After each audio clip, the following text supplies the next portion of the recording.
Vamos agora ao terceiro painel, em que abordaremos o financiamento climático.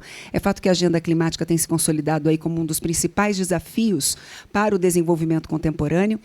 Então, nesse cenário, o financiamento ganha uma dimensão muito estratégica, né? O desafio envolve não apenas ampliar recursos, mas mobilizá-los com mais eficiência, em escala. O adiamento de medidas estratégicas já provoca impactos que são visíveis, seja na recorrência de eventos extremos, seja na pressão sobre o orçamento público ou no desafio de reduzir as desigualdades. Então, é com esse olhar que nós vamos convidar agora para moderar essa conversa, ele que é diretor executivo de Sustentabilidade e Cidadania Digital da Caixa, senhor Jean Benevides.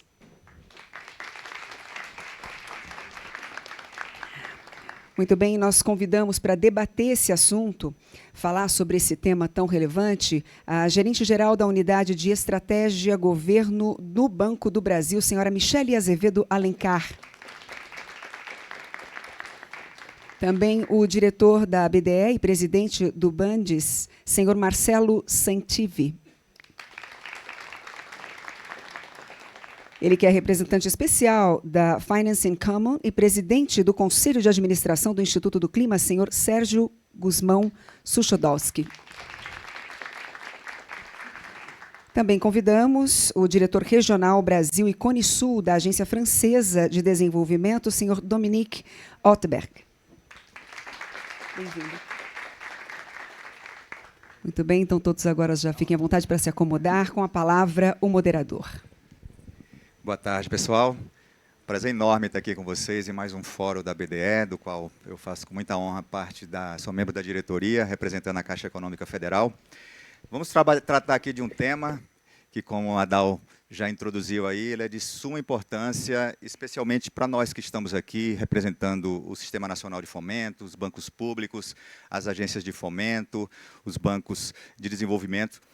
Além de todos que vieram aqui também como pesquisadores, pessoas que trabalham nesse setor, porque é uma agenda que está cada vez mais chamando para a gente priorizar o volume de demandas que ela traz. Tá? Então, nós temos um objetivo aqui de fazer uma análise estratégica de como mobilizar capital, e a gente vai conversar aqui com painelistas que têm um trabalho, uma história, ou estão em instituições que já praticam algo ou têm já alguns projetos relevantes, já tem um histórico de investimento relevante nessa temática, e a gente vai trazê-los aqui para contar um pouco da experiência, responder sobre alguns desafios que a gente traz nessa agenda, até porque a gente tem, quando a gente trata de financiamento climático, e o painel ele vem fazer uma provocação sobre o custo da inação, a gente está falando de algo que já está bem posto aqui no Brasil. Então, nós temos já um plano clima do Brasil que levou 2 anos no processo de elaboração, mas foi lançado no mês passado. Esse plano ele está lastreado em 3 pilares importantes. O primeiro pilar é o pilar da adaptação, da mitigação. A mitigação ela busca fazer a redução de emissões e ela tem 8 setores importantes da economia brasileira. E a questão da mitigação ela está totalmente alinhada às contribuições nacionalmente determinadas, as NDCs do Brasil, que são as nossas metas, os nossos compromissos, que foi definido como redução de 59% a 67% das emissões até 2035 e buscar a neutralidade, zero emissão, até 2050. Então, isso traz um grande desafio e lá está mapeado qual é o nosso caminho em 8 setores. O outro pilar é o pilar da adaptação, e esse pilar ele traz 16 setores e temas super relevantes, a exemplo de cidades, e juntamente com esses 16 planos ele traz 300 metas. E aí onde a gente está falando de resiliência aos impactos climáticos, que é um dos grandes desafios, um dos principais temas aqui também que a gente vai tratar quando falar de financiamento climático. E o terceiro e último pilar é aquele pilar que é transversal. Ele traz questões ligadas à governança, à justiça climática e financiamento, que é o nosso tema aqui nesse painel. Então, eu queria, mais uma vez, agradecer a vocês e tenho certeza que vocês todos vão gostar. Eu queria começar o painel trazendo aqui uma pergunta para Michele, que é gerente geral da Unidade de Governo do Banco do Brasil. Michele, seja bem-vinda aqui ao nosso painel. Eu queria, Michele, considerando a atuação do Banco do Brasil na articulação entre políticas públicas, sustentabilidade e inclusão financeira, como grandes instituições financeiras como a vocês, entre outras grandes que nós temos aqui no Brasil, podem integrar critérios ASG, ambiental, social e de governança, de forma estratégica às suas operações, de modo a ampliar o acesso ao crédito e, ao mesmo tempo, apoiar a transição para uma economia de baixo carbono com impacto social relevante. Muito bom. Boa tarde, pessoal. Esse espaço Arena ele proporciona a gente estar muito perto, mas, ao mesmo tempo, a gente precisa ficar de costa para alguns aqui. Tá? Então, vou tentar interagir com todos. Bem-vindos à nossa Casa Banco do Brasil. É um prazer muito grande receber cada um de vocês aqui. Sustentabilidade, para nós, antes de mais nada, ele é um tema muito transversal dentro do banco. Nós temos uma vice-presidência, uma unidade que tem aí esse assunto vinculado, mas ele é tratado de forma muito transversal dentro do banco. A nossa carteira de crédito hoje, quando você tem uma visão ampla, nós estamos falando de uma carteira que tem 420 bi. Quando eu olho o aspecto de sustentabilidade e olho as operações de governo, 75 bi, ele está vinculado a operações que são contratadas com o setor público. Há uma estratégia muito potente, porque esse lado da sustentabilidade, de você trazer recurso, de desenvolver as comunidades, né, locais e contribuir para a baixa do carbono, ele passa por uma estratégia muito exitosa nossa, que é o Hub de Bioeconomia. O banco entendeu que havia uma necessidade de estruturar funcionários capacitados e que seriam deslocados a determinadas regiões para entender a comunidade, a necessidade de ver como é que o banco teria condições de atuar ali naquele ecossistema. Então, hoje, nós já temos aí 4 hubs instalados aí na questão norte e nordeste. Tá? E o propósito ali é captar as necessidades de cada uma das comunidades, viabilizar o aculturamento para que tudo que possa ser produzido ali, nunca monocultura, né? Mas que tudo possa ser desenvolvido com um olhar de sustentabilidade. Fazendo isso, o que a gente contribui? Para que cada uma daquelas culturas elas possam estar diminuindo a emissão de carbono. Só que isso é uma cadeia muito produtiva e é um ecossistema muito vivo. E não é apenas a pequena localidade, aqueles que estão em risco socioeconômico, que trazem esse alerta e essa necessidade de funding, de investimento e de atuação. Mas a gente tem que ter o olhar da cadeia como um todo. O Hub ele é um exemplo de atuação do banco, né? Mas a gente também tem a atuação através do EcoInvest. E é uma estratégia muito potente. O banco hoje ele é o maior distribuidor, né? A gente está falando mais ou menos aí em torno de 10 bi. Já participamos de eixos de projetos de sustentabilidade, foco em agricultura, e o nosso próxima atuação é o eixo voltado, né, avocacionado para essa questão de sociobioeconomia. Então, nós entendemos que todas essas práticas elas são importantes para poder a gente solidificar essa cultura de sustentabilidade dentro dos nossos negócios, né? E antes a gente tinha uma visão muito que eu faço a marcação na operação de crédito, então ali eu faço o descritivo que ele é sustentabilidade, que aquela operação, conforme o modelo e para quem ela está destinada, ela tem critérios de sustentabilidade. Mas hoje nós estamos olhando os nossos negócios de forma transversal. Tudo o que nós atuamos, e principalmente a área que eu fico responsável, né, que são as estratégias voltadas aí para o nosso cliente setor público, em sua grande maioria, as nossas ações elas estão conectadas com as 3 letrinhas de sustentabilidade, né? Não é só os aspectos de sustentabilidade, mas você tem diversidade, você tem governança, e tudo isso ele participa em um coletivo, né?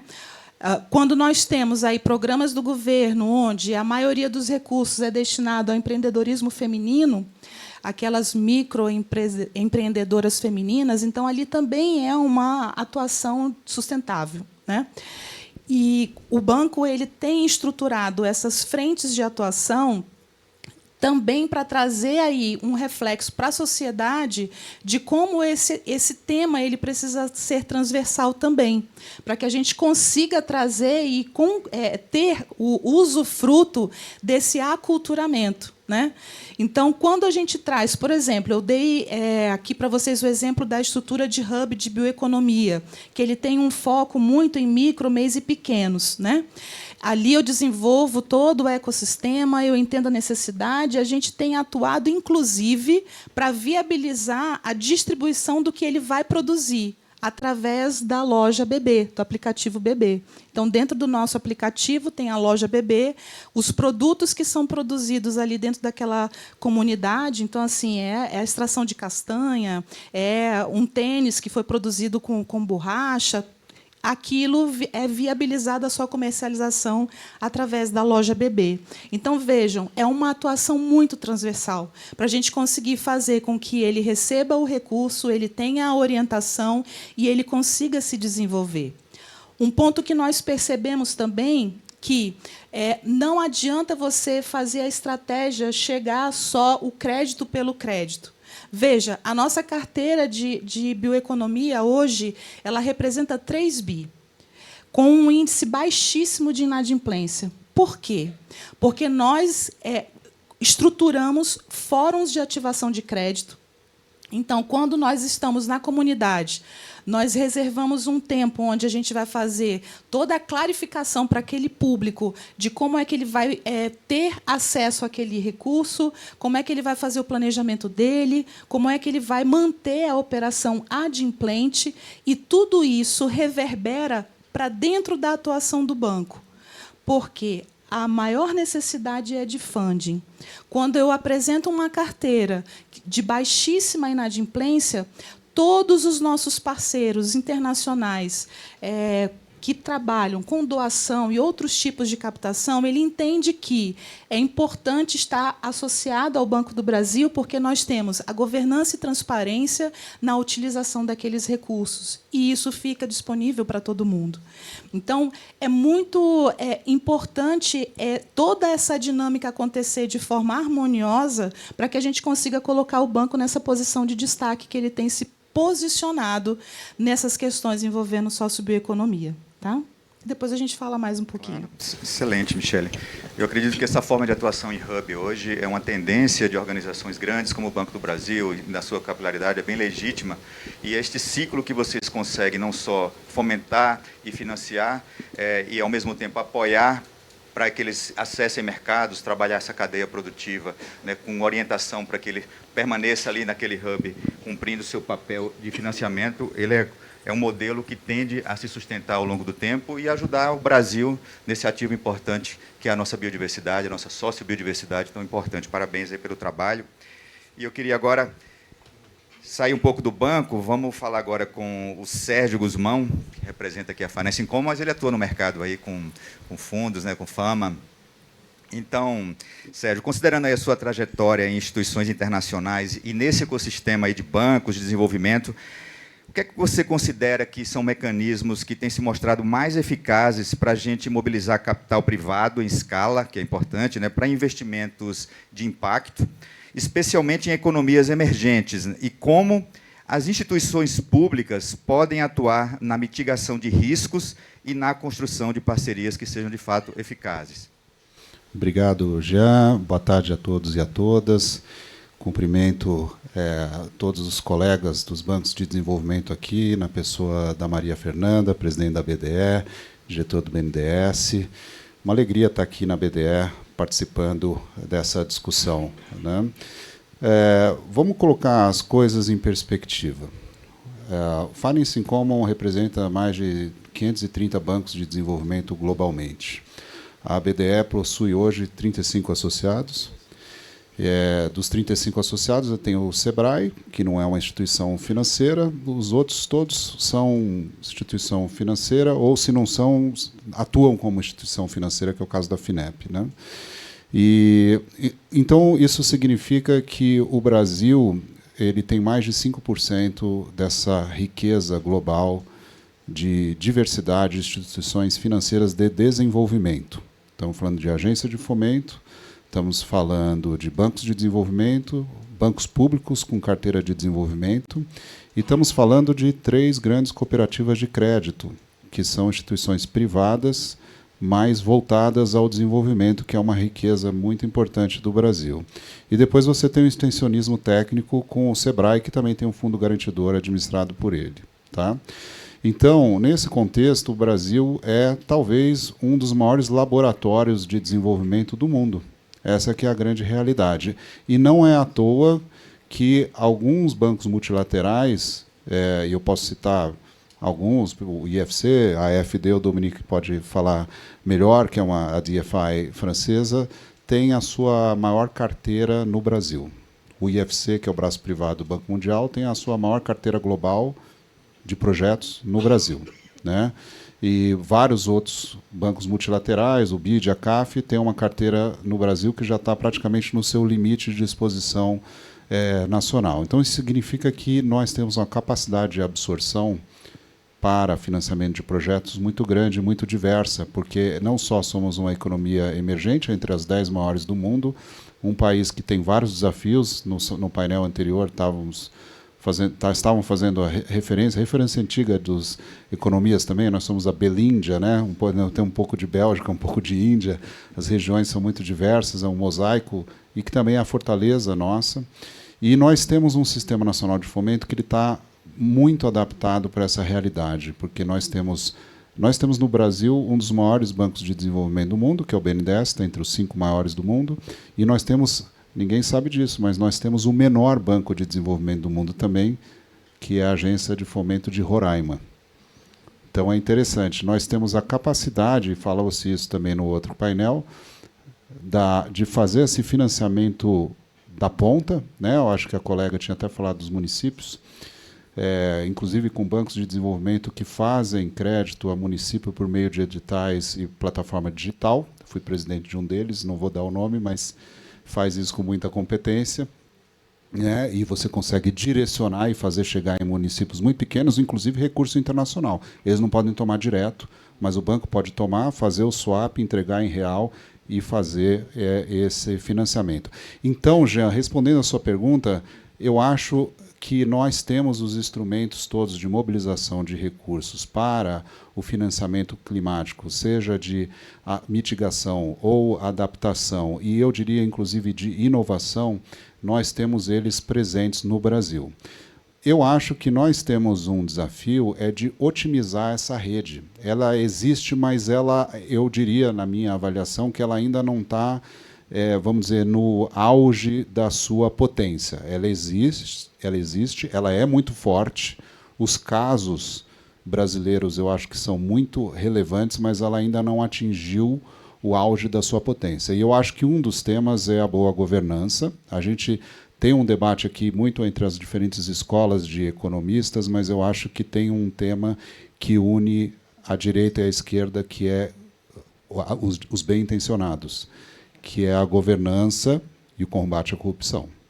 Tá? Porque é disso que se trata, de você conseguir fazer o recurso efetivamente chegar na ponta e não ficar perdido em algum elo da cadeia. E um dos grandes desperdícios é o mau uso do recurso, e dentro do tema grande mau uso do recurso é o tema da corrupção ou de intermediários que não deveriam existir, e aquele recurso efetivamente não chega em quem quer. Então, recursos que muitas vezes no desenho da política pública, e foi alvo do debate anterior, é um recurso que é muito nobre, né, até de subvenções ou de fontes, vamos dizer, públicas, ou de fontes com blended finance, de redução de taxa, mas que o intermediário bota um spread, obtém um ganho brutal e o pequeno lá na ponta não está recebendo esse recurso, e não tem nada a ver com risco-retorno. É literalmente só uma estratégia de negócio que existe e é conhecida há muito tempo. Então, acho que esse é um grande tema. Mas eu faria um elogio. Eu acho que tanto a experiência que o Marcelo fez no Espírito Santo, já bem sucedida, né, do Fundo de Descarbonização, um banco de desenvolvimento que administra o recurso de um fundo soberano estadual, já é uma realidade, fez um edital público com o sistema de governança, apoiado até pelo IX, e tem já uma gestora privada fazendo o recurso. E o edital de fundos do BNDES, fundos climáticos, tenho até a satisfação da fama ser um dos vencedores, dos 7 vencedores. Você tem uma situação em que você tem governança, você tem a exigência da mensuração, né, dentro de uma lógica de taxonomia própria, do próprio BNDES, né, com relação a clima, que vai sendo verificada na aplicação do recurso, e você ainda tem um componente de fomento ao avanço do mercado de capitais, porque você está podendo pulverizar em 7 gestores nacionais, quer dizer, não todos nacionais, mas a maioria nacionais, e isso gera um avanço na alocação de recursos que está sendo supervisionada pelo BNDES. Então, acho que são avanços bastante relevantes, e inclusive em volumes também bastante relevantes. Eu acho que é uma entrega que vem um pouco na esteira da COP30, mas muito relevante de política pública para o Brasil. Então, esses são os exemplos que eu daria. Excelente. Até aproveitando que você trouxe a questão do Fundo de Descarbonização, perguntar aqui ao Marcelo Santivi, lá do Bandes, como é que estruturas de financiamento, como o Fundo de Descarbonização, lá no Espírito Santo, podem ser escalados ou mesmo replicados aqui no âmbito do nosso Sistema Nacional de Fomento, para que viabilize esses investimentos climáticos que a gente precisa, tanto em todos os estados brasileiros, e, ao mesmo tempo, que a gente use isso também para equilibrar restrições fiscais e a eficiência também do gasto público, que é uma questão premente aí, muito presente. Bom, boa tarde a todos e a todas. Agradecer aqui a Maria Fernanda o convite, né, a BDE, a organização da BDE, o André e toda a equipe. Agradecer aos meus colegas de painel. Bom, é uma pergunta assim, acho que eu preciso dar um passo atrás para responder essa pergunta, porque é preciso falar um pouquinho da organização fiscal do Espírito Santo, né? O Espírito Santo, ele, em algum momento da sua trajetória econômica, história econômica, ele resolve entender que é importante você ter preocupação com recursos públicos. Ele faz isso, né? E isso é feito ao longo dos últimos 13 anos, em que o Tesouro Nacional ele tem uma avaliação de capacidade de pagamento do Tesouro Nacional, e ele deu nota A para o Espírito Santo 13 anos seguidos. Então, acho que essa é uma organização que o Brasil precisa um pouco conhecer melhor, conhecer essa experiência de que você, ao organizar as finanças públicas, você melhora, sem dúvida nenhuma, a capacidade de investimento do Estado. Bom, feito isso, vou falar um pouquinho, tentando vincular aqui a nossa discussão com o painel anterior, né? Então, dada essa organização, o Espírito Santo, em 2019, resolve pegar recursos vinculados do setor de petróleo e gás, royalties, participações especiais, e alocar para gasto específico de políticas públicas bem desenhadas. Ele faz isso. Olha, eu tenho que gerar uma poupança, tenho que guardar uma poupança aqui, e preciso, na verdade, pensar como é que eu vou desenhar essa política pública ao longo do tempo. Então, ele faz isso em 2019. Então, hoje em dia, o Fundo Soberano do Espírito Santo, que monta mais ou menos 2,5 bilhões de reais, e com 2 mandatos. Um mandato você pensando em guardar esse recurso para poupança futura, para crises financeiras futuras, a chamada poupança intergeracional, e um mandato também para desenvolvimento de políticas públicas. Então, ele faz essas 2 coisas já em 2019. Isso está na origem do Fundo Soberano. E aí, bom, feito isso, dada a situação mundial de eventos climáticos, a gente percebe o Espírito Santo também um estado muito organizado, planejado. Ele faz um plano de descarbonização, entendendo quais são os setores que mais impactam a economia capixaba na questão da emissão do gás de efeito estufa. E isso permite, né, que o Banco de Desenvolvimento pense, olhe essa política pública, como é que eu vou estruturar um financiamento com relação a isso. E aí a gente começa a estudar, a ver a literatura internacional, e a gente faz, né, o que foi falado aqui, a gente faz o Blended Finance. A gente pensa assim, nosso desafio é como é que eu não tenho recurso suficiente, mesmo com o Fundo Soberano, de atingir o montante necessário de investimento para poder chegar na compensação zero em 2050. Como é que eu faço o Blended Finance? E aí é o primeiro desafio importante. Como é que eu trago o capital privado para participar dessa política? E a gente faz isso através de um edital muito bem montado, em que a gente traz uma cereja, assim, eu acho um mecanismo fundamental para as pessoas entenderem. A gente traz chamado no mercado skin the game. Ou seja, a gente obrigou a gestora a ela participar do risco de crédito daquele financiamento daquele projeto. Quando a gente faz isso, ela, assim, e faz um edital bem concorrido, a gente permite que a gestora, olha, você, para participar desse recurso aqui, gerir esse recurso, você pode colocar a sua taxa de retorno para esse recurso, mas você tem que colocar capital. Então, a primeira forma de você trazer o capital privado foi trazer esse skin in the game no edital. Mas aí surge outra pergunta. Tá, ele participa, mas ele vai exigir um risco de crédito, uma taxa de retorno mais alta de mercado. Ok, tudo bem, faz parte, é a forma. Né? Eu, como capital público, né, recursos públicos, eu estou disposto a ter uma taxa convencionada, uma taxa concessionada, em que vai ter um subsídio ali implícito para a sociedade para alcançar aquelas metas. Então, eu faço isso. Então, uma outra atração para trazer o capital privado, olha, está claro aqui que eu vou funcionar como capital catalítico. Foi mencionado isso aqui no painel anterior também. Mas aí tem uma coisa importante. Né? Na hora que eu faço isso, olha, nossos apetites a risco são diferentes. E aí é uma coisa muito técnica, mas eu vou falar assim, eu, como Estado, eu quero ser o cotista sênior, eu quero ser o âncora desse fundo. Então, eu sou o último a perder recursos caso algum projeto não aconteça. E você, capital privado, que está exigindo uma taxa maior, você vai perder primeiro. Então, com isso, eu estou garantindo que o recurso público seja preservado ao longo do tempo por conta disso. Então, isso é muito importante, entender esse mecanismo, né? Entender o mecanismo de skin in the game e como, na verdade, eu alocar bem o risco de acordo com o apetite de cada ente que participa. Isso foi fundamental. Então, essa é uma coisa importante que a gente faz. E aí tem aqui um ponto que o Sérgio trouxe. E aí a gente garante assim, olha, nessa equação financeira, eu preciso que o tomador da ponta receba uma taxa concessionada. Então, a gente limita qual é o valor que ele vai ter de possível máximo de taxa de juros que seja o tomador da ponta final capte, porque senão o mercado privado vai querer captar o máximo possível.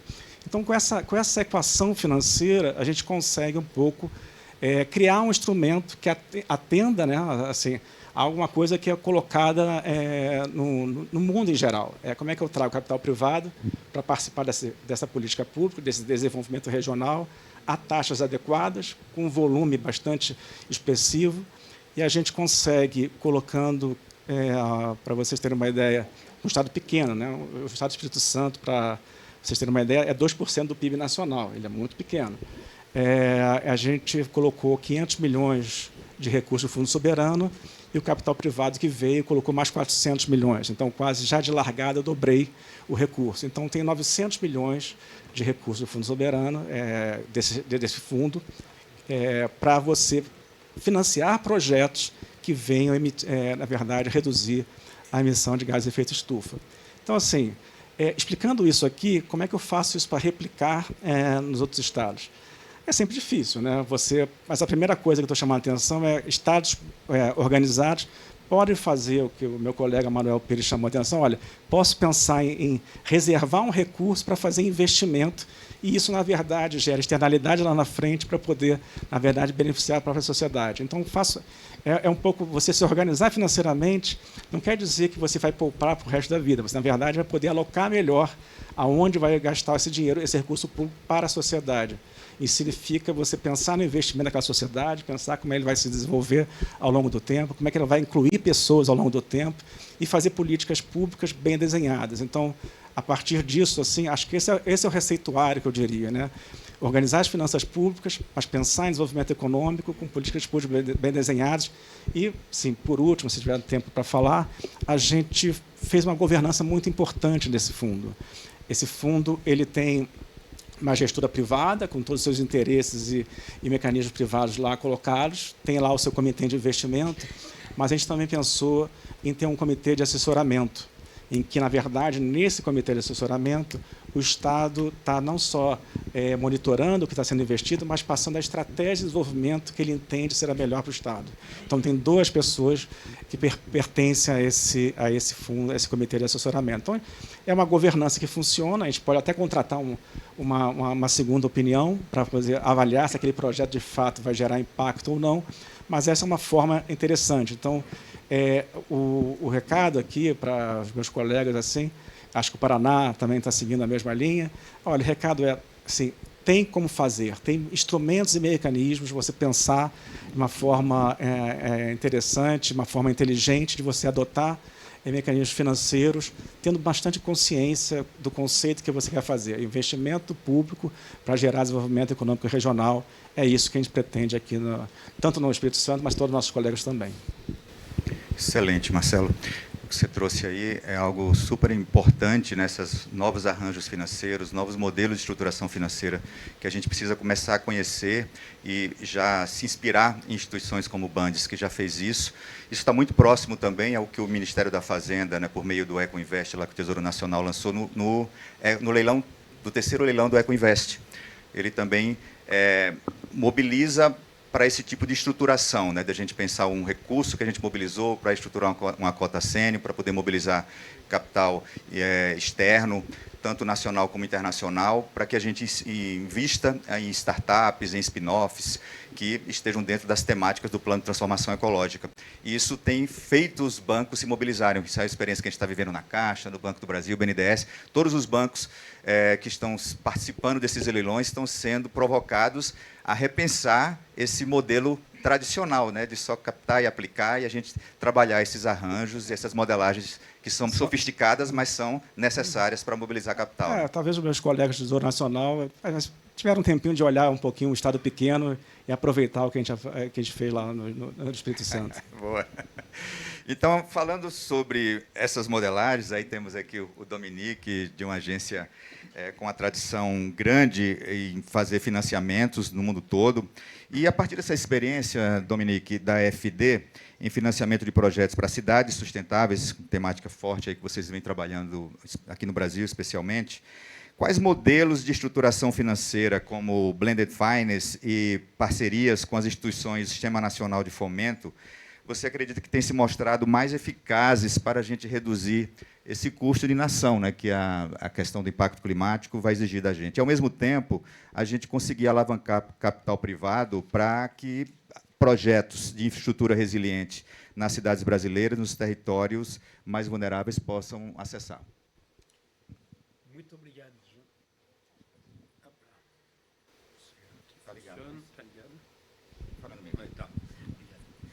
Muito obrigado, João, por essa pergunta. Muito obrigado à BDE pela organização desse evento. Muito obrigado, Maria Fernanda, Andréia, também para proporcionar a possibilidade de conversar, discutir e compartilhar a nossa experiência e os instrumentos que desenvolvemos aqui no Brasil, instrumentos muitas vezes inovadores, mas também que acompanham as políticas públicas brasileiras. Então, desde há alguns anos, o Brasil implementou instrumentos e políticas públicas muito relevantes de financiamento climático.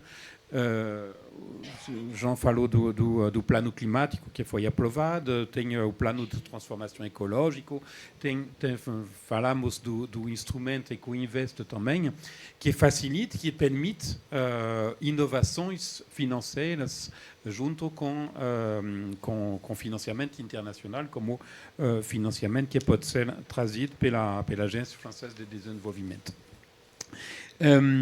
Eu queria voltar sobre alguns instrumentos inovadores. Então, não são necessariamente inovadores em termos mundiais, mas são inovadores porque não são meio novos para alguns parceiros aqui no Brasil, são meio novos também para a AFD, para a implementação da AFD no Brasil, e serve realmente essa política de finança climática. A AFD está desde 2015 uma instituição de finança climática, porque desde 2015 a AFD teve o papel de acompanhar os acordos de Paris sobre o clima. E estamos 100% alinhados com os acordos de Paris sobre o clima, e eu acho que até foi a primeira instituição internacional a acompanhar até essa meta. Isso implementamos com todos os nossos parceiros. Quem são os nossos parceiros no Brasil? E acho que é isso que faz a pertinência, a articulação dos parceiros. Financiamos do Estado Federal, os estados, municípios, o amplo sistema de banco de desenvolvimento, todo o sistema de fomento nacional, as empresas públicas também, e o grupo em si, Grupo AFD, que tem também umas filiais que financiam o setor privado, através de financiamento dos bancos privados e das empresas privadas. Então, toda essa articulação, todo esse ecossistema é extremamente potente para acompanhar políticas públicas, ou seja, por diversas vias dentro do sistema público, mas também em contrapartida com o setor privado. Eu queria ressaltar, por exemplo, um primeiro tipo de operação que montamos juntos e que esperamos assinar nas próximas semanas, a respeito de Blending Finance, é a estruturação de títulos temáticos junto com bancos públicos de financiamento, e com a Caixa esperamos assinar o primeiro Blue Bond sobre o setor de água, dedicado aos municípios menores, dedicado também às regiões que recebem menos financiamento, que são as regiões do Norte e do Nordeste principalmente. Então, isso é um instrumento um pouco novo, eu acho que para a Caixa para nós também, mesmo se foi desenvolvida em outros países e com outros parceiros, e que acreditamos que permite responder parcialmente a essas temáticas de financiamento climática. Temos a mesma discussão com o Banco do Brasil e esperamos que vamos logo poder desenvolver uma operação similar, sempre com o apoio da Ecoinvest. É por isso que eu falo que também o governo brasileiro mobilizou ferramentas ou instrumentos específicos para apoiar esse tipo de operação. Queria também, o precedente painel falou sobre os fundos de desenvolvimento e os fundos constitucionais e tudo isso, e com o MDR há 2 anos que estamos trabalhando e acreditamos que vamos assinar também nas semanas que vêm financiamento para os fundos de desenvolvimento regionais. Então, principalmente Norte e Nordeste, sempre essas regiões mais carentes e que têm menos acesso a finanças mais clássicas, e também um pouco o Centro-Oeste. E essa temática de apoiar os fundos, esse instrumento de apoiar fundos de desenvolvimento federais que vão ser implementados através de financiamento bancário da Caixa, do Banco do Brasil, do BNB, do Banco da Amazônia, é também uma forma de demultiplicar e de apoiar o desenvolvimento, sendo que também é uma forma de diversificar sectorialmente o uso desses fundos, que até então era muito mobilizado pelo Banco do Brasil e muito na questão energética. Agora vai ser muito mais ampla na questão de agricultura familiar, de água, de saúde, de educação, de tudo isso. Então, é uma outra forma também de apoiar as políticas públicas climáticas.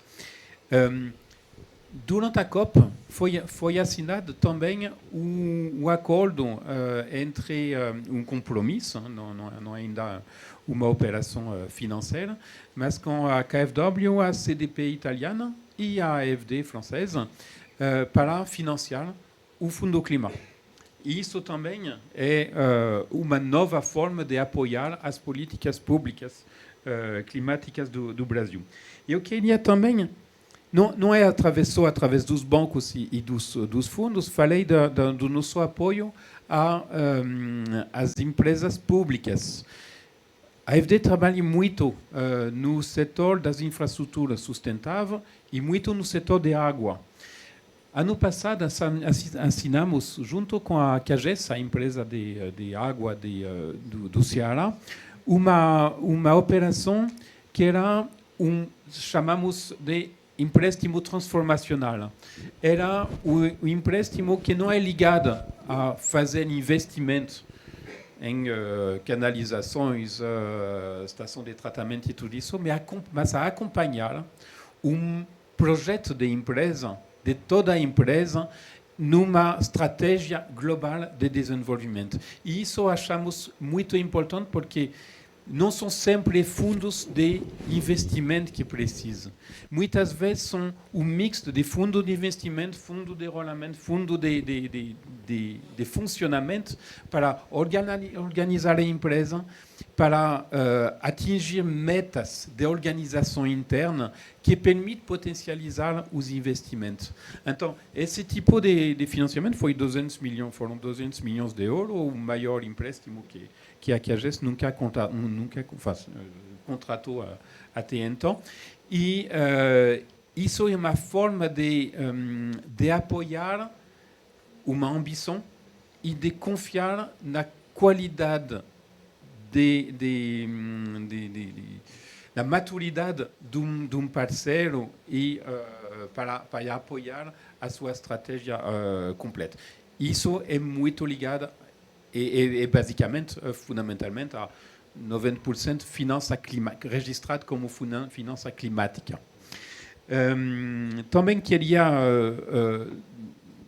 ressaltar todas as ações, todo o trabalho que está sendo feito junto com as nossas filiais Proparco, que é dedicada ao financiamento do setor privado, através de bancos privados, através de cooperativas, Cresol e Credi, que eles financiam nessas questões de agricultura familiar ou de energia renovável e tudo isso, mas também todo o financiamento que está sendo feito aos parceiros privados de infraestrutura sustentável, como o Sabesp, a EGA, que estão sendo financiadas por Proparco. Em termos de mitigação e de adaptação, que você falou muito, estamos muito envolvidos no setor, por exemplo, de energias renováveis, que é alinhado com diretrizes internacionais, mas projetos de descarbonização da indústria, projetos de gestão de resíduos e tudo isso.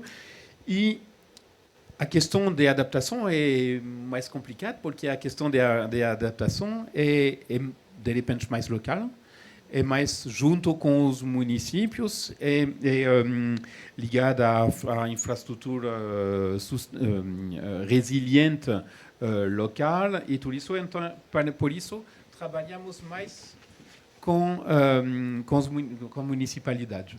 Eu queria ressaltar ou apontar sobre uma particularidade de um trabalho, de um financiamento que assinamos ano passado com o BRDE, que é um velho parceiro da AfD. Estamos com a 4ª linha de financiamento com a BRDE, que é a liberação automática de recursos para situações emergenciais decorrentes de catástrofes naturais. A ideia é de poder trazer recursos que vão ser imediatamente mobilizados em caso de catástrofe natural. Chamamos isso de empréstimo de contingência. Há 2 anos que estamos trabalhando, tentando montar esse tipo de operação com o Ministério de Integração e Desenvolvimento Regional. Espero que vamos poder também aterrissar nisso, mas eu acredito que é também uma forma de responder a essa questão climática. E o último ponto que eu queria falar é que a AfD é uma instituição internacional que fornece, que apoia as políticas públicas a nível nacional, através do financiamento de BNDES, da Caixa, do Banco do Brasil, que tem um respaldo nacional. Mas também políticas regionais, através do BNB, do BRDE, do Banco da Amazônia, da BDMG. E ainda falta um elo, não sei como se diz, que são as instituições mais de fomento e bancos estaduais. E isso essas instituições são garantes das políticas públicas municipais e estaduais. E como podemos favorecer? Foi dito no último painel, como que a gente poderia fornecer, aportar recursos e também expertise a essas instituições. Então, é o trabalho que estamos lançando junto com a BDE,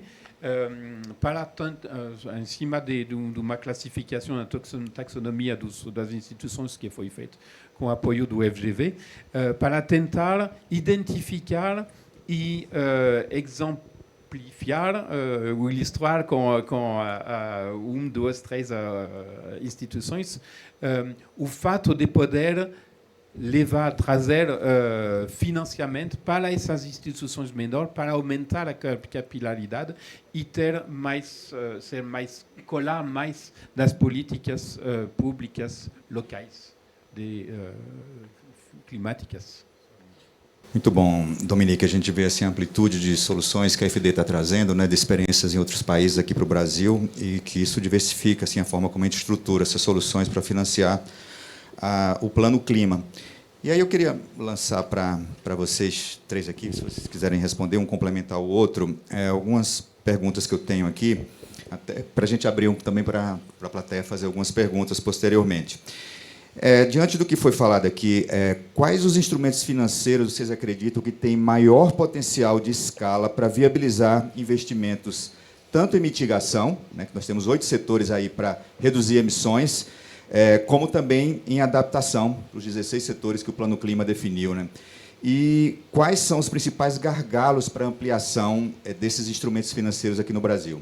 Fica à vontade para um de vocês três aqui. Eu queria pontuar, antes de responder, que eu acho que é importante. A gente compartilhou aqui muito sobre estratégias de captação, estratégias de atuação para mitigação desse risco climático, mas eu acho que existe um ponto muito significativo, que é a necessidade de você fomentar o conhecimento em todos aqueles que fazem parte da estruturação dessas políticas e estratégias. E aí eu acho que é interessante compartilhar uma portaria que o Tesouro lançou, que é a Portaria 808, e ela orienta o seguinte, né, a cada 0,5% do que é contratado de operação de crédito, você pode direcionar para ações de capacitação e inovação.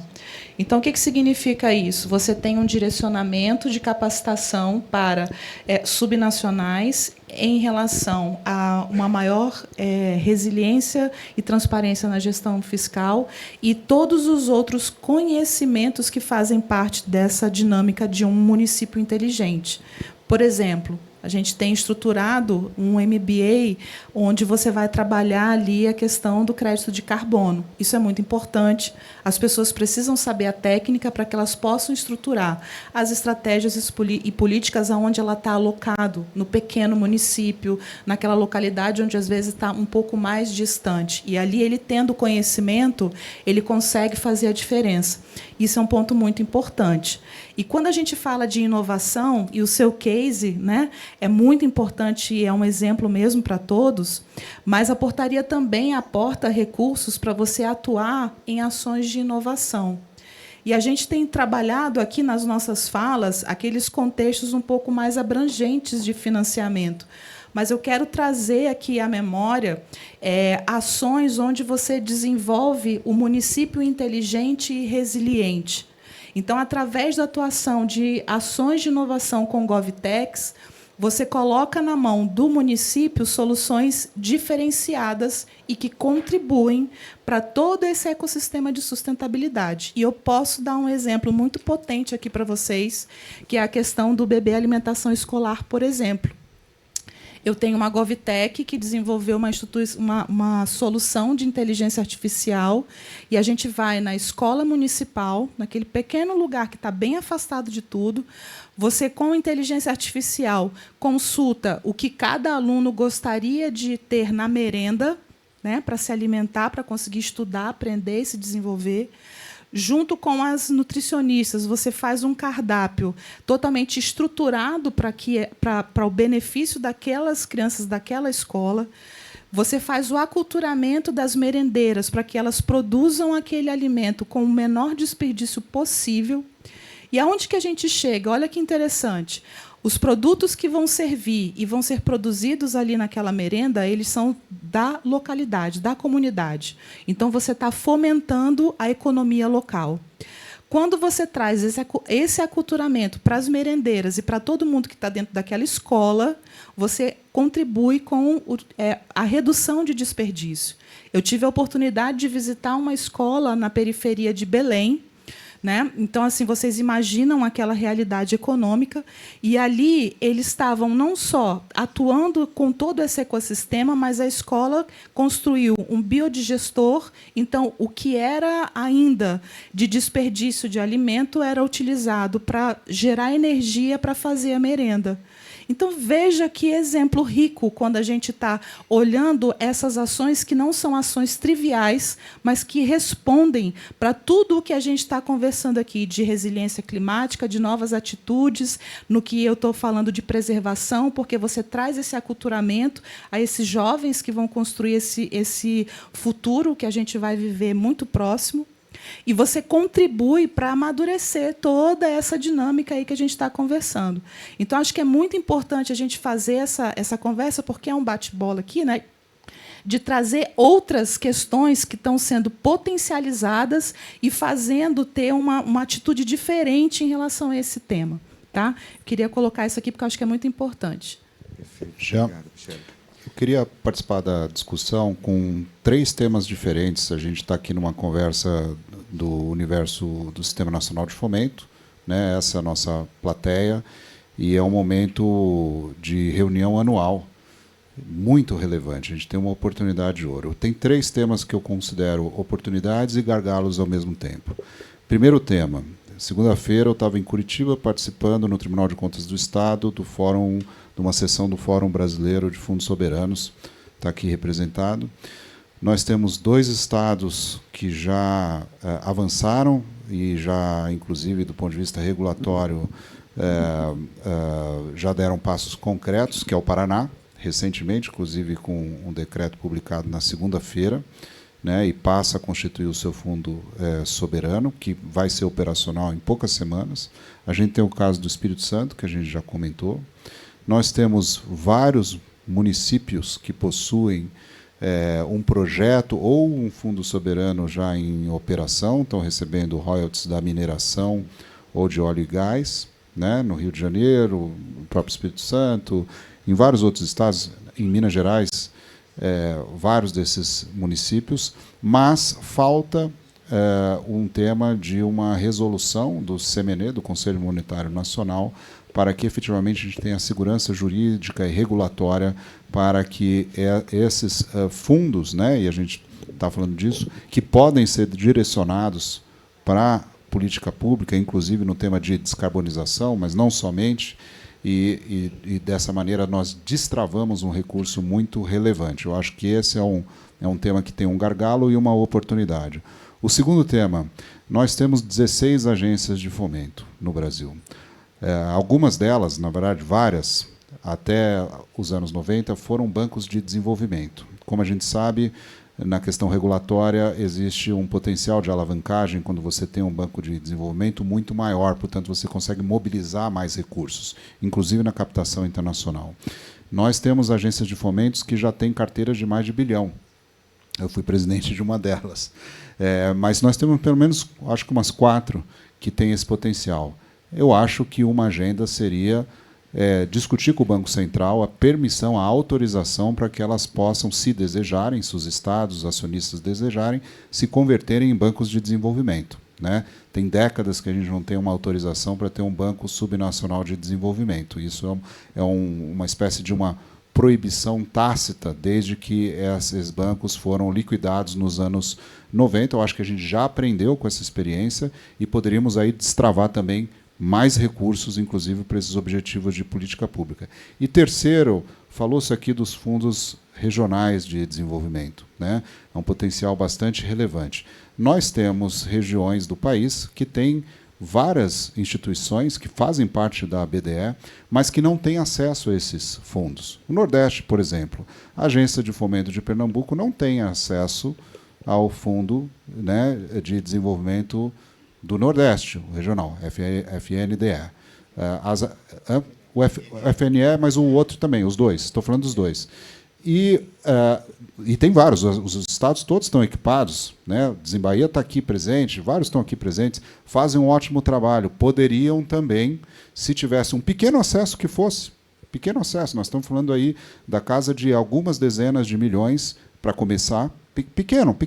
Para uma pode ser um limite aí de 20 milhões, para outra mais 25 milhões, para outra 15 milhões que seja, hoje é zero, para que elas possam, dentro da capacidade de capilaridade que elas têm, inclusive do caso, né, que você trouxe, da própria experiência lá de Belém, que elas possam poder fomentar esse tipo de experiências com a capilaridade que ela tem, mas com muito mais energia. Então, são 3 agendas que são oportunidades, mas onde existem gargalos aí regulatórios que podem ser resolvidos. Bacana. Bom, da minha parte aqui, eu vou chamar a atenção e vou pegar um gancho aqui do Sérgio. Assim, eu acho que cada regional, cada estado, subnacional, vai ter um pouco que entender qual é o mecanismo, qual é o instrumento financeiro que ele vai poder propiciar para desenvolver a questão de atacar as mudanças climáticas. Acho que é um caso a caso, tá certo? Acho que o Espírito Santo escolheu trabalhar com fundos de investimento de direitos creditórios. Talvez em outros estados isso não seja a melhor opção. Pode ser um estado menor, pode fazer um crédito tradicional direto. Acho que tem que se olhar um pouco caso a caso. E tem que também chamar a atenção, Sérgio, só para um pouco dos seus 3 pontos. Como eu já estive lá no CMN, é um pouco assim, a gente tem que entender a realidade de cada estado. Então, tem estados que estão a complicação fiscal é tão grande que você direcionar recursos através de uma resolução certamente não é a melhor solução de bem-estar para aquela sociedade.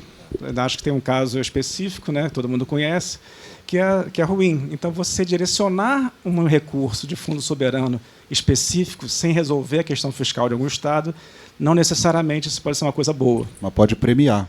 O que for muito bom, você premia e exige desse que está mal aluno começar a fazer lição de casa. Mas o incentivo tem que ser o incentivo dos 2 lados. Você tem que entender um pouquinho a realidade fiscal de cada um. Você pode premiar de outra maneira. Na verdade, o Tesouro Nacional já premia o Espírito Santo ao dar nota A.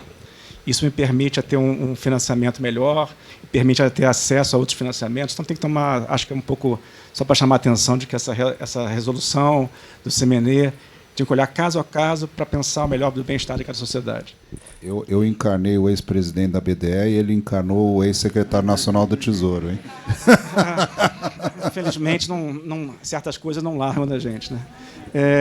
Mas, feito isso, acho que tem uma coisa que é importante, que fala um pouquinho da questão da resiliência climática, adaptação dos municípios, né? O que eu tenho visto assim, de dificuldade pelo menos no Espírito Santo, né, dada a nossa situação financeira e fiscal, é menos a questão de recursos, de funding, mas mais pensar como é que eu elaboro um bom projeto para que ele seja implementado. Então, aqui, quase estou precisando ter um escritório de projetos para que eu possa pensar a adaptação climática de pequenos municípios que, hoje em dia, não têm condições de preparar isso. Então, acho que essa é um pouco a ideia aqui. Então, acho que a adaptação climática é super importante. A gente, no Bandes, no Espírito Santo, a gente quer enfrentar isso, mas a gente está percebendo que a gente precisa ter um passo atrás também, de pensar como eu construo projetos que façam sentido para esses municípios se adaptarem a esses eventos climáticos que são mais frequentes. Você quer complementar alguma coisa, Dominique? Sim, do nosso lado, a experiência que temos é que, na verdade, de repente, é mais uma articulação de vários elementos, de vários instrumentos, ou vários instrumentos financeiros em si, mas também vários atores que são muito importantes. Essa questão dos fundos desses fundos que vão ser do governo federal articulado com, por exemplo, superintendência local que garante a âncora local e os bancos de desenvolvimento, os bancos públicos locais ou regionais ou nacional como a Caixa, que vão poder entrar juntos. Isso eu acredito que é um instrumento muito forte. E também o desenvolvimento desses fundos, que está muito rápido, com o Fundo do Clima, no Fundo de Desenvolvimento Regional, mostra que o governo do Brasil adotou essa técnica, essa abordagem, e também que ele tem mais peso nessas políticas públicas diretamente através desses instrumentos. Mas também eu acho que junto com os bancos públicos de desenvolvimento e outros atores como por exemplo empresas públicas e tudo isso, tem um leque de instrumentos que deve ser desenvolvido, que são garantias, que são obrigações, que são, a gente falou de corporate, abordagem transformacional das instituições que estamos financiando. Isso são ferramentas extremamente poderosas. Mas por isso tem um porém, é que temos que investir muito na capacitação de análise, na capacitação de acompanhamento dessas políticas públicas, de fazer de maneira diferente, de abordar e de analisar os projetos de maneira diferente, muito mais concreta, eficiente e sair um pouco do que está sendo feito. E por isso que a questão do risco, a questão da abordagem climática, tudo isso, é um trabalho que a FD está fazendo com BRD, está fazendo com BASA, está fazendo com várias instituições, com o próprio BNB, e que é extremamente útil para mudar um pouco a abordagem. E acreditamos que é importante. E a última é a PPP também, que é extremamente importante, e que a PPP pode ser financiada através do governo federal, através dos bancos privados, através dos bancos públicos. É uma articulação disso todo que faz que vai poder mobilizar recursos privados junto com recursos públicos para infraestruturas sustentáveis e climáticas. Perfeito. Eu não sei se a gente tem tempo ainda para a pergunta. Acho que ainda era até 5h30. 3 perguntas? Então, gente, temos aqui 3 perguntas. Obrigado. Meu nome é Paul Katz, sou do Jain Family Institute e trabalhamos com alguns dos fundos subnacionais soberanos aqui no Brasil. Queria pegar um gancho da segunda mesa, primeira mesa da tarde e essa mesa aqui, que é a questão do impacto. E acho que temos falado de vários fundos com mandatos muito específicos hoje na tarde. E acho que isso abre possibilidade de realmente colocar a questão do impacto basicamente no centro da operação desses fundos. E queria basicamente fazer essa pergunta: como vocês lidam com as questões de impacto, especialmente medidas e indicadores de impacto? São formas de fazer screening, por exemplo, na seleção de investimentos? São coisas que poderiam até mudar o retorno esperado? Ou são formas de legitimar as atividades dos fundos? Queria só colocar essa questão na mesa. Ok. Mais uma pergunta? Lá. Uma terceira ali. Por favor, rapidão que a gente está com tempo. O meu nome é Alessandra Pérez. Com relação à questão dos fundos subnacionais, é um ponto que eu acho super importante, realmente. Esse é um caminho, né, de termos isso. Mas tem uma questão que nós temos no mundo, a coalizão de ministros de finanças, né, que hoje são 90 países que compõem. O Brasil entrou em 2023 nessa coalizão, e uma das questões que são discutidas, eu participei através do Banco Mundial de alguns documentos e reuniões também dessa coalizão, trabalhar a economia do país junto às questões climáticas, né? Então, pensar num orçamento climático, não só num orçamento financeiro econômico, mas também um orçamento climático. Nós trouxemos um piloto aqui para o Brasil, que foi feito na cidade do Rio de Janeiro, e nós não conseguimos fazer deste orçamento climático para o município, orçamento público climático para o município, unido ao seu próprio orçamento, né? Ele ficou desassociado, ficou um orçamento para o município em si e um orçamento climático. E eu venho batendo na tecla que tem que ser um único orçamento, como a coalizão vem falando em nível nacional, mas isso também precisa ser trabalhado em nível subnacional. Então, eu queria entender como é que vocês veem isso, né? Trabalhar um orçamento climático em nível subnacional, Estado, município, onde o seu orçamento seja feito com esse olhar, porque tudo é clima, né? Tudo que aqui estamos emitindo, né? Assim, tudo é clima. Então, nessa linha. Obrigado, Alessandra. Mais uma ali.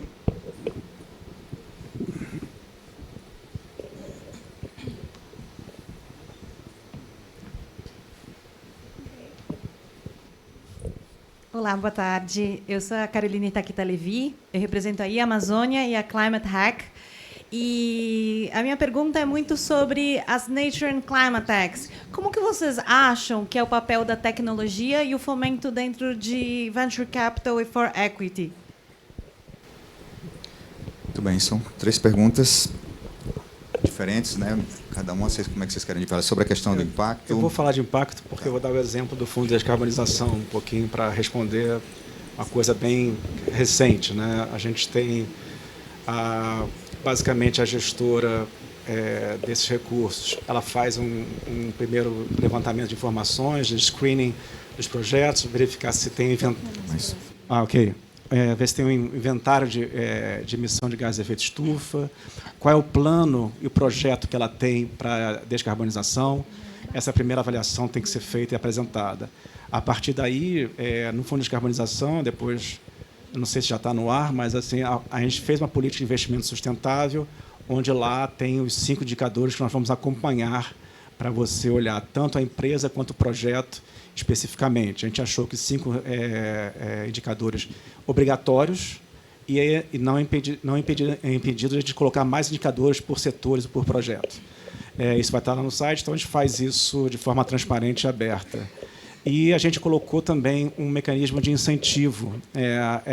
A gestora, entendendo que aquela meta pactuada para receber aquele financiamento ela foi suplantada, o tomador final daquele projeto, daquela empresa, pode receber uma redução de juros. Caso contrário, se tiver uma meta não alcançada, ele pode ter o financiamento encarecido. Então, a gente fez dessa maneira. Isso tudo vai estar no portal do Fundo de Descarbonização, transparente, para todo mundo acompanhar. Perfeito. Essa questão de impacto é fundamental, porque todo investimento ele tem que ter o acompanhamento para ver se ele gerou impacto, né? Sobre a questão do orçamento, você que na área de governo, acho que tem aqui em todas as 3 aqui, em relação à sua pergunta, o banco tem estratégia de CVC, então assim, orçamento apartado, normalmente agora o foco é trabalhar com aquelas fintechs relacionadas ao mercado de carbono, tá? Então tem comitê específico, análise específica, porque a gente entende que, como é o futuro, a inovação, isso precisa vir à pauta agora. Então o banco já tem estratégia apartada para isso daí, tá? No que ele colocou aqui sobre a questão dos indicadores de performance e os impactos dos fundos, então assim, eu entendo, e assim, é um trabalho que a gente tem feito, principalmente nos fundos que a gente tem feito a gestão aqui, trazer uma visão analítica para o que a gente está acompanhando. Só com base em dados, acho que Maria Fernanda falou sobre isso hoje, né? A importância de você fazer e ter dados, né? Quando você estava falando do observatório aqui, né?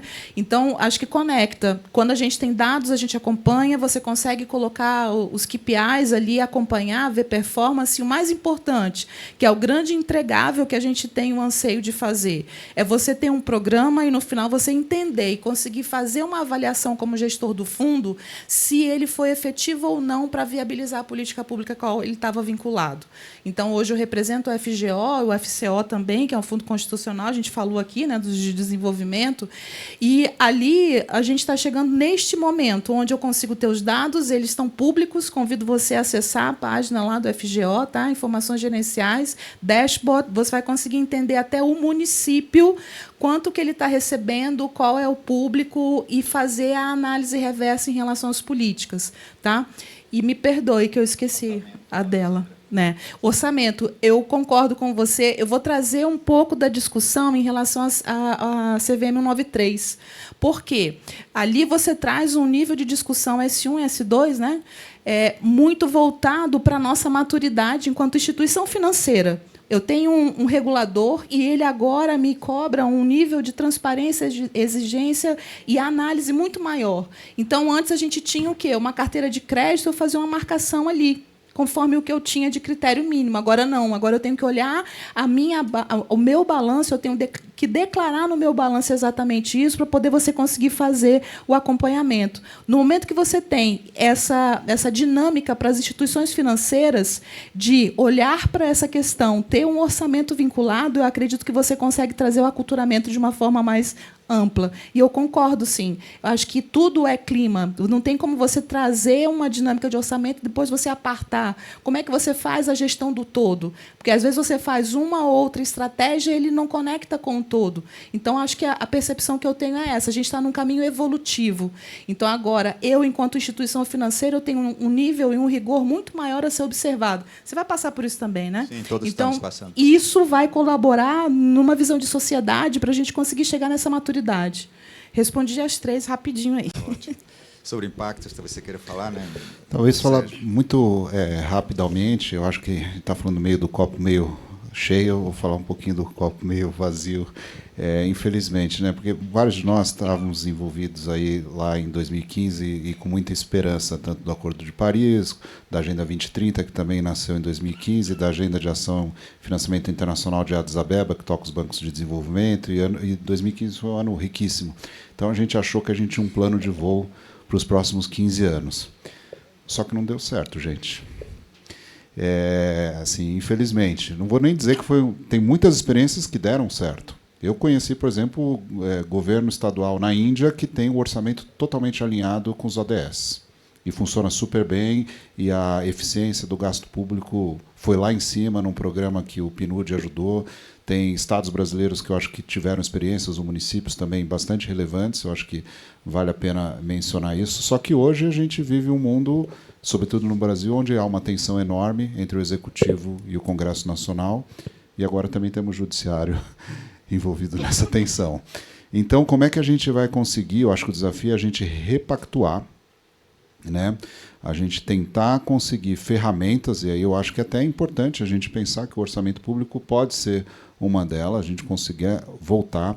Eu acho que tem um tema de contabilidade, que eu acho que é importante tecnicamente, de contabilidade, que é você conseguir mensurar e botar até numa DRE, até nas demonstrações financeiras das próprias empresas, o custo de desmatamento, de aumento de temperatura, o risco. Os bancos privados, vários, estão fazendo isso, já fazem há alguns anos, né, pelo menos do ponto de vista de risco.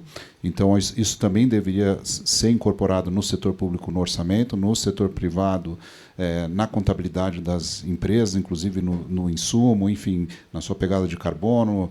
E aí, na questão do venture, que eu acho que é extremamente relevante, o mundo que nós vamos construir para frente é um mundo que está, em boa parte, sendo financiado por essa rede. E aí, voltando ao Financing Commons, Financing Commons são mais de 530, eles são responsáveis por mais de 2,7 trilhões de investimentos. É 10% da capacidade de investimento global. É um mundo em que nós vamos ter que financiar novos materiais, nova engenharia química, agricultura regenerativa em escala, a cadeia de bioinsumos em escala. Então, é um mundo que exigirá, nessa transição, a tomada de muito risco e muita inovação. Por um lado, isso é uma oportunidade, porque você pode financiar os jovens empreendedores, todos os polos ligados aos institutos de pesquisa, e o Brasil é bastante rico nisso. E, ao mesmo tempo, você tem a oportunidade, se você conseguir mobilizar de maneira apropriada em todo o território nacional, você realmente conseguir financiar o desenvolvimento, mas dentro de uma outra lógica. E eu acho que o instrumento de Venture Capital é bastante relevante, e várias das instituições aqui fazem chamadas de Venture Capital, inclusive as agências de fomento, né? Desenvolve São Paulo fez esse ano, os bancos de desenvolvimento regionais fazem, obviamente o BNDES faz, o CVC do Banco do Brasil, vários aqui fazem. Então, eu acho que é importante ter esse ângulo também, em que nós estamos financiando os jovens, a inovação, a criatividade para essas soluções para o tema climático, porque, infelizmente, parece que vem um tempo meio fechado aí pela frente. Muito bem. Já me pediram para encerrar. Você tem alguma complementação? Sim, só um elemento sobre o impacto.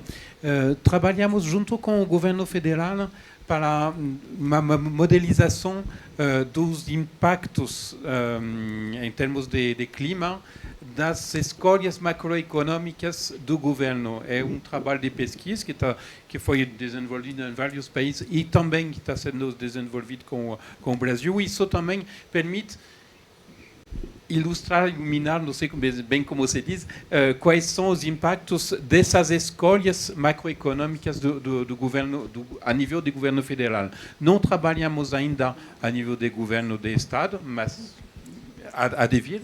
E também o que fazemos juntos com, por exemplo, com a Caixa, sobre a mudança da carteira de projetos belges, que são indicadores que fazemos com a CAGES e tudo isso, são formas de não investir unicamente, financiar unicamente investimento, mas financiar impacto através de indicadores globais. E isso é também uma ilustração muito concreta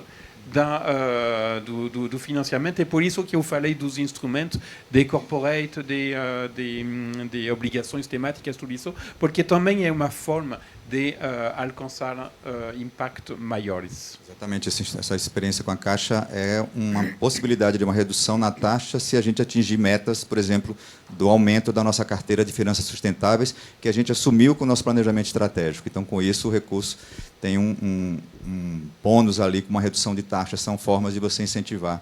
Isso também é bem interessante. Gente, eu esqueci de avisar que a gente teve uma ausência muito sentida aqui da Cristina Reis, a secretária extraordinária do Mercado de Carbono do Ministério da Fazenda. Ela teve um problema pessoal, avisou a gente que não pôde vir. É uma pena, mas o painel aqui foi riquíssimo. A gente realmente entendeu aqui e conheceu uma série de possibilidades e instrumentos, algumas recomendações importantes para a BDE também tratar, porque isso é um tema prioritário do nosso planejamento estratégico e que eu tenho certeza que todos aqui anotaram muitas boas ideias e boas práticas que a gente pode levar para nossas instituições. Então, o custo da inação, de fato, ele vai ter impacto fiscal, impacto social, impacto produtivo. Ele precisa cada vez mais de investimento para as ações de mitigação e de adaptação climática. Isso ficou bem evidente aqui, mas tem meios, sim. Tem meios, nós temos um plano, temos uma orientação dada pelo governo federal, construído de forma participativa, e agora é nossas instituições fazer isso acontecer, porque há uma mobilização social e internacional em prol dessa agenda. Tá? Então, eu espero que o painel tenha sido rico nesse propósito dele, e uma boa tarde para vocês. Obrigado a todos os painelistas aqui. Nossos sinceros agradecimentos.